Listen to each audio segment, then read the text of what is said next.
அடிமாலியில் 17 வயது சிறுமியை பாலியல் பலாத்காரம் செய்ய முயற்சித்த வழக்கில் குற்றவாளிக்கு 12 வருடங்கள் கடுங்காவல் தண்டனையும் 75,000 ரூபாய் அபராதமும் நீதிமன்றம் தீர்ப்பளித்தது.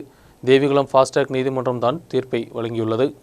17 வயது சிறுமியை பாலியல் பலாத்காரம் செய்ய முயன்ற நபருக்கு 12 வருடம் கடுங்காவல் தண்டனையும் 75,000 ரூபாய் அபராதமும் விதித்து தேவிகுளம் ஃபாஸ்ட்ராக் போக்சோ நீதிமன்றம். தேவிகுளம் ஃபாஸ்ட்ராக் போக்சோ நீதிமன்ற ஜட்ஜ் சிரசுதீன் குற்றவாளிக்கு தீர்ப்பு வழங்கியது. ராஜகுமாரி குலாப்பாரச்சால் களப்புரைக்கல் போல் ஜேக்கப்பிற்கு தான் தண்டனை. அபராதம் செலுத்தவில்லை என்றால் 15 மாதம் கூடுதலாக தண்டனை அனுபவிக்க வேண்டும். ஐபிசி போக்சோ போன்ற பிரிவுகளில்தான் 12 வருடம் கடுங்காவல் தண்டனை. ஆனால் ஒன்றாக 5 வருடம் தண்டனை அனுபவித்தால் போதும். 17-കാരിയായ പെൺകുട്ടിയോട് ലൈംഗികാതിക്രമം നടത്തിയ കേസിൽ പിതൃ സഹോദരന് 12 വർഷം കഠിന തടവും 70,000 രൂപ പിഴയും ദേവികുളം ഫാസ്ട്രാക്ക് സ്പെഷ്യൽ കോർട്ട് വിധിച്ചിരിക്കുകയാണ്.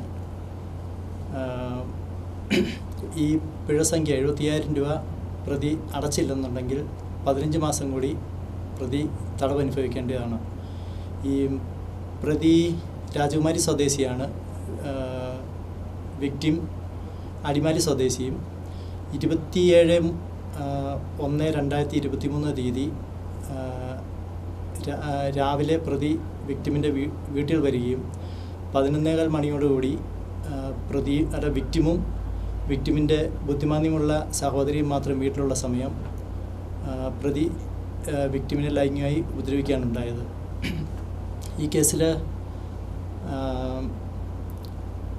പ്രതി ഫൈൻ എമൗണ്ട് അടയ്ക്കുകയാണെന്നുണ്ടെങ്കിൽ അത് വിക്ടിമിന് ആ ഫൈൻ എമൗണ്ട് കൊടുക്കാനായിട്ട് കോടതി ഉത്തരവിട്ടിട്ടുണ്ട്. അതോടൊപ്പം തന്നെ ഡിസ്ട്രിക്ട് ലീഗൽ സർവീസ് അതോറിറ്റിയോട് വിക്ടിമിന് വിക്ടിം കോമ്പൻസേഷൻ സ്കീമിൽ നിന്നും നഷ്ടപരിഹാരം നൽകുവാനായിട്ടും കോടതി ഉത്തരവിട്ടിട്ടുണ്ട്.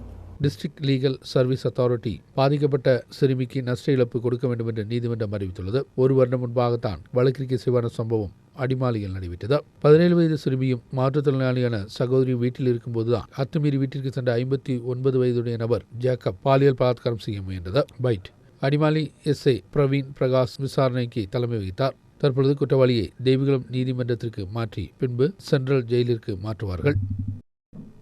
நியூஸ் பீரோ அடிமாலி.